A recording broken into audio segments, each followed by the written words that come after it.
নমস্কাৰ, মই ডক্টৰ প্ৰেমানন্দ দাস। আপোনালোক সকলোকে অৰ্থ অনলাইনলৈ স্বাগতম জনাইছোঁ। মই আজি এটা বিশেষ টপিক, যিটো ধৰক এটা সময়ত মোৰো জানিবলৈ বহুত ইচ্ছা আছিলে, মই বহুত কিতাপ পঢ়িছিলোঁ। সেই টপিকটো হৈছে ওজন কমোৱা। সেই টপিকটো বিষয়ে মোক বহুত ৰোগীয়ে, কাৰণ আমাৰ অৰ্থপেডিক্সৰ মেক্সিমাম বেমাৰ ওজনৰ কাৰণে হয়। কঁকালৰ বিশেষ হওক, আঁঠু বিশেষ হওক, গুৰুহা বিশেষ হওক, গোটেইখিনি যেতিয়া আমাৰ ওচৰত ৰোগী আহে, তেতিয়াহ'লে আমি যদি কওঁ আপুনি ওজন কমাব লাগিব, তেতিয়া ৰোগীয়ে আমাক সোধে যে ওজন কেনেকৈ কমাম। তো এইখিনি বস্তুৰ পৰাই মই বহুত কিতাপ বা বহুত জাৰ্নেল অধ্যয়ন কৰি মই যিখিনি জ্ঞান আহৰণ কৰিছোঁ, কাৰণ মোৰ যিহেতু এইটো প্ৰপাৰ মোৰ ছাবজেক্ট নহয়, মই যিখিনি ধৰক আজিলৈকে পঢ়ি মোৰ চিকিৎসা বিজ্ঞানৰ যিখিনি জাৰ্নেল হওক বা আমাৰ কিতাপৰ যিখিনি জ্ঞান, সেইখিনি জ্ঞানৰ পৰা মই আপোনালোকক ক'ব বিচাৰিছোঁ যে আপোনালোকক ওজন কেনেকৈ কমাব পাৰি তাৰ বিষয়ে মই অলপ বুজাই দিব পাৰিম বুলি। আৰু এই টপিকটো মই বহুত ধৰক ইউটিউবো হওক, বহুত চেনেলত মই চাওঁতে দেখিছোঁ যে প্ৰপাৰ এজন উপযুক্ত চিকিৎসকে প্ৰপাৰ নলেজ থকা ব্যক্তিৰ পৰা আমি বস্তুটো কমেই শুনিবলৈ পাওঁ। হয়তো কোনোবা ফিটনেছ এক্সপাৰ্ট, কিন্তু তেওঁৰ প্ৰপাৰ চাইণ্টিফিক তেওঁৰ কোৱালিফিকেশ্যন নাথাকে। সেইকাৰণে মই ভাবোঁ যে মই চিকিৎসক হিচাপে মই যিখিনি অধ্যয়ন কৰি পাইছোঁ সেইখিনি আপোনালোকক ক'ম। ওজন কমোৱাৰ চাওক, ওজন কমাবলৈ হ'লে প্ৰথম আপুনি ইনপুট, ওজনটো বাঢ়ে ক'ৰ পৰা। ওজন বাঢ়িবলৈতো কিবা আপোনাৰ শৰীৰত যোগ হ'ব লাগিব, ক'তো বাহিৰৰ পৰা বা কোনো এক্সটাৰ্নেল ইনফ্লুৱেঞ্চৰ পৰা কেতিয়াও আপোনাৰ ওজন নাবাঢ়ে। আমাৰ যিহেতু আমি জীৱ, আমাৰ শৰীৰটো ডাইনেমিক, গতিকে আমাৰ ওজনটো ক'ৰ পৰা বাঢ়ে? ওজন বাঢ়ে সদায় ইনপুটটো মানে খোৱা। আমি যদি এই খোৱাটো যদি ভালকৈ কেনেকৈ খাব লাগে বা ডায়েট, এই ইনপুটটো ভালকৈ আমি জানি লওঁ, তেতিয়াহ'লে মই ভাবোঁ যে এই ওজন কমোৱাৰ যিটো আপোনাৰ উদ্দেশ্য, আপুনি যদি ভাবিছে মই ওজন কমাম, তেতিয়া সফল হ'ব। কাৰণ ইনপুট হৈছে ডায়েটত আমি চাওক, আমি কি খাওঁ, আমি 3 ভাগত সকলোৱে জানে, আজিকালি সৰু ল'ৰা ছোৱালীয়ে ক'ব পাৰে। আমি খোৱাটো আমি ধৰক 3 ভাগত ভাগ কৰোঁ: কাৰ্বহাইড্ৰেট, ফেটছ আৰু প্ৰ'টিন। এতিয়া বৈজ্ঞানিকসকলে পৰীক্ষা কৰি দেখিছে যে যেনেকুৱা এটকিন ডায়েট হওক, কিটো ডায়েট, বহুত চাইণ্টিষ্টে ধৰক এইটো বহুত বছৰ আগৰ পৰাই ৰিচাৰ্চ কৰিছে, কৰি পেলাই দেখিছে যে কাৰ্বহাইড্ৰেট ডায়েট যদি কম লোৱা হয়, তেতিয়াহ'লে ওজন মানে লাহে লাহে কমি যায়। যদি এজন অধিক ওজন থকা ব্যক্তিয়ে যদি তেওঁ ওজন কমাব বিচাৰে, তো প্ৰথম টাৰ্গেট আপুনি ইনপুট, আপোনাৰ যিটো ডায়েট, আপোনাৰ যিটো খোৱা, তাত আপুনি কাৰ্বহাইড্ৰেটটো কমাই দিয়ক। এতিয়া আপুনি জানিব লাগিব কাৰ্বহাইড্ৰেটটোনো কি বস্তু, কাৰ্বহাইড্ৰেট ক'ত থাকে। কাৰ্বহাইড্ৰেট আমি 2টা ভাগত ভাগ কৰোঁ, এটাক আমি কওঁ চিম্পল কাৰ্বহাইড্ৰেট আৰু এটাক আমি কওঁ কমপ্লেক্স কাৰ্বহাইড্ৰেট। চিম্পল কাৰ্বহাইড্ৰেটটো মানে গ্লুক'জ, চুক্ৰ'জ, ফ্ৰুক্ট'জ, যিবিলাক আপোনাৰ চিম্পল চুগাৰ বুলি কেলেই কোৱা হয় যে শৰীৰত ই যোৱাৰ লগে লগে জিভাতে গলি যাব, জিভাতে ডাইজেষ্ট হয়, 100% আপোনাৰ শৰীৰত সোমাই যাব। তাৰ কোনো বেলেগ মেটাবলিজিম ইমান নালাগে, বা ডাইৰেক্ট তাৰ কোনো বেৰিয়াৰ নাই, শৰীৰত সোমাবৰ কাৰণে কোনো বেৰিয়াৰ নাই, য'ত ত'ত সোমাই যাব পাৰে। সেইটো আমি কওঁ চিম্পল চুগাৰ। চিম্পল চুগাৰৰ ভিতৰত পৰে আপোনাৰ চেনি, গুড়, হানি, চকলেট, হানি মানে মৌজোল, চকলেট, যিটো বস্তু আপুনি জিভাত দিলে মিঠা লাগে, সেইটোকে আমি কওঁ চিম্পল চুগাৰ।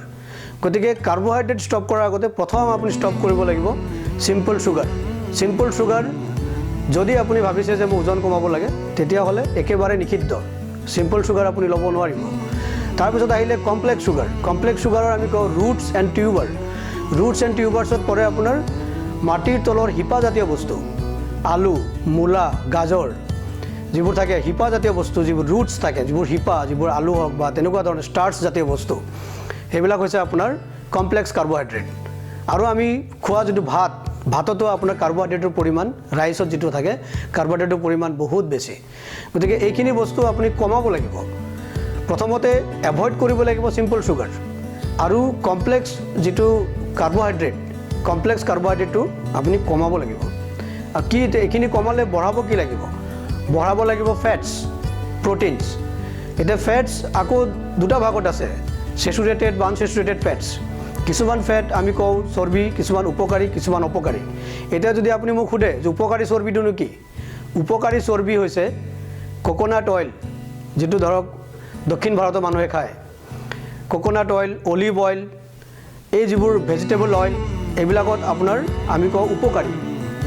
সবতকৈ ভাল উপকাৰী হৈছে coconut oil. Coconut oil easily আমি খাব পাৰোঁ, কাৰণ আমি জিভাৰ টেষ্টৰ কাৰণে ধৰক মিঠাতেল আমি খাই থাকোঁ, কিন্তু আমি যদি কোকোনাট অইলে এইটো কুকিং অইলো হয়। কোকোনাট অইল দক্ষিণ ভাৰতত সকলো মানুহে কোকোনাট অইলেৰে খানা বনাই খায়।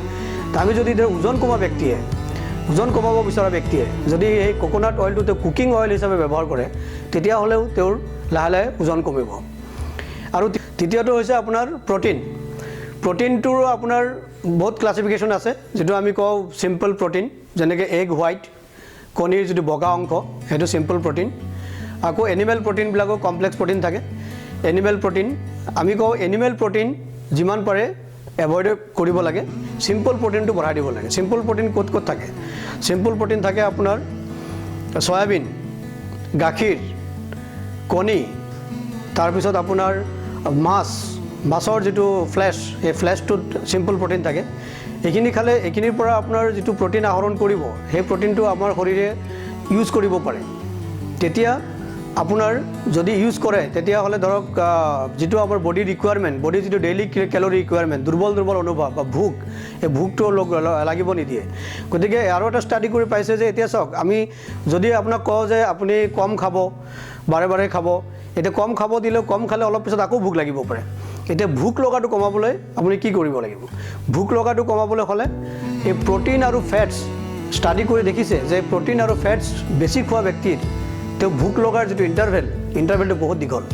এতিয়া ৰাতিপুৱা ব্ৰেকফাষ্টত যদি আপুনি সৰহকৈ প্ৰটিন, লগতে যদি আপুনি যিটো ধৰক ফেটছ আপোনাৰ একচেপ্টেবল এডিবল যিটো আপুনি ফেটছ যদি আপুনি খায়, চৰ্বি আৰু প্ৰটিনৰ পৰিমাণ যে বেছি লৈ পেলাই যদি আপুনি ৰাতিপুৱা ব্ৰেকফাষ্টটো লয়, তেতিয়া আপুনি দেখিব যে আপোনাৰ দুপৰীয়া ভোক লগাৰ টাইমিংটো বহুত দেৰিকৈ ভোক লাগিব আপোনাৰ।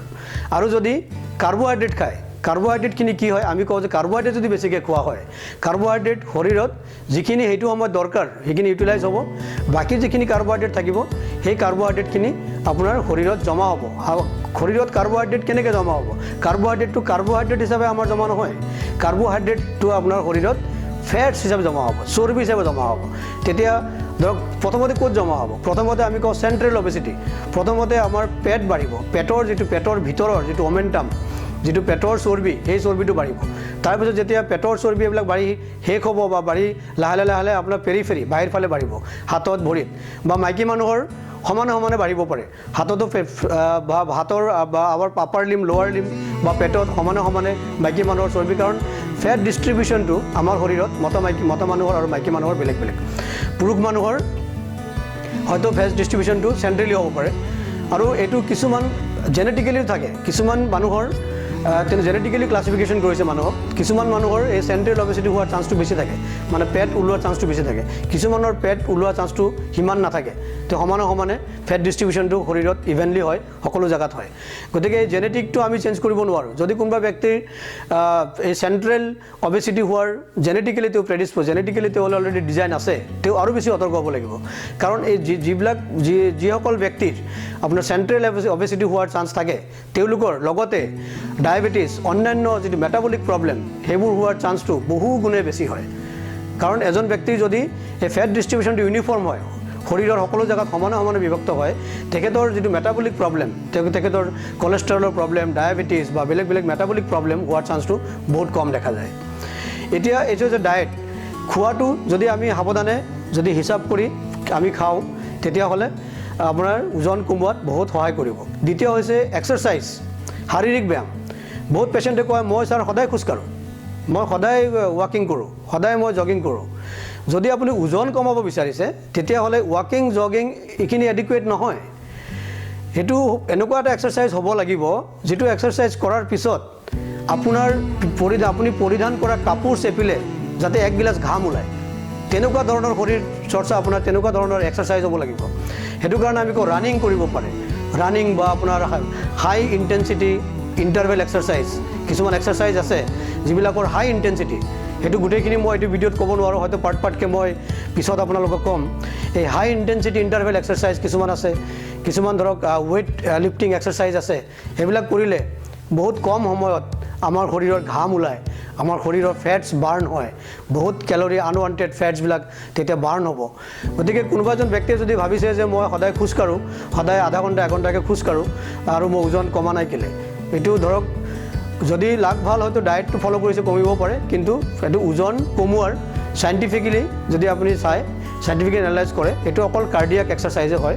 আপোনাৰ হয়তো হাৰ্ট বিটটো ৰিদমটো মেইনটেইন হ'ব, হাৰ্টৰ কাৰণে উপকাৰী এক্সাৰচাইজো হ'ব, আদাৰৱাইজ এইটো ওজন কমোৱাত সিমান এটা আপোনাক সহায় নকৰিবও পাৰে। এতিয়া এই খাদ্য আৰু শাৰীৰিক ব্যায়াম তাৰ উপৰি যদি এইকেইটা কৰাৰ পিছতো যদি এজন ব্যক্তিৰ ওজন কমা নাই, তেতিয়াহ'লে মই কওঁ এজন চিকিৎসকৰ পৰামৰ্শ লওক। হয়তো কিবা বেলেগ কিবা ডিছঅৰ্ডাৰ থাকিব পাৰে, তেওঁৰ গাত কিবা প্ৰব্লেম থাকিব পাৰে, যেনেকৈ থাইৰইড, হাইপ'থাইৰইড হ'লে ওজন বাঢ়ে, বা কিছুমান এণ্ডক্ৰাইনলজিকেল ডিজিজ বা যিটো আমাৰ হৰম'ন জাতীয় কিবা ৰোগ থাকিব পাৰে। সেইখিনি কৰাৰ পিছত ওজন যদি নকমে, তেতিয়াহ'লে এজন চিকিৎসকৰ পৰামৰ্শ ল'লেও বহুত আমাৰ চিকিৎসা বিজ্ঞানতো ওজন কমোৱাৰ বহুত দৰৱ আছে, কিন্তু কোনো এজন চিকিৎসকে এইকেইটা বাইপাছ কৰি খাদ্য আৰু আপোনাৰ এক্সাৰচাইজ বা বাইপাছ কৰি পেলাই ডাইৰেক্ট দৰৱ কেতিয়াও প্ৰেছক্ৰিপশ্যন কৰিব নোৱাৰে, কাৰণ যিহেতু এই দৰৱবিলাকৰ বহুতে আপোনাৰ ছাইড ইফেক্ট বহুত আছে।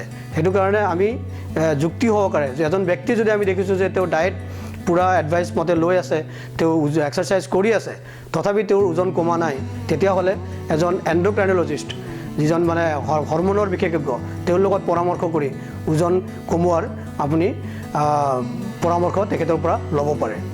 গতিকে মই আজি শ্বৰ্টলি ব্ৰিফলি আপোনালোকক চমুকে যিমানখিনি পাৰোঁ মই ক'লোঁ ওজন কমোৱাৰ বিষয়ে। আৰু যদি মোৰ ভিডিঅ'টো চাই আপোনালোকৰ ভাল লাগিল, তেতিয়াহ'লে মোৰ অৰ্থ online YouTube channel, Facebook page like কৰিব, শ্বেয়াৰ কৰিব আৰু ছাবস্ক্ৰাইব কৰিব। নমস্কাৰ।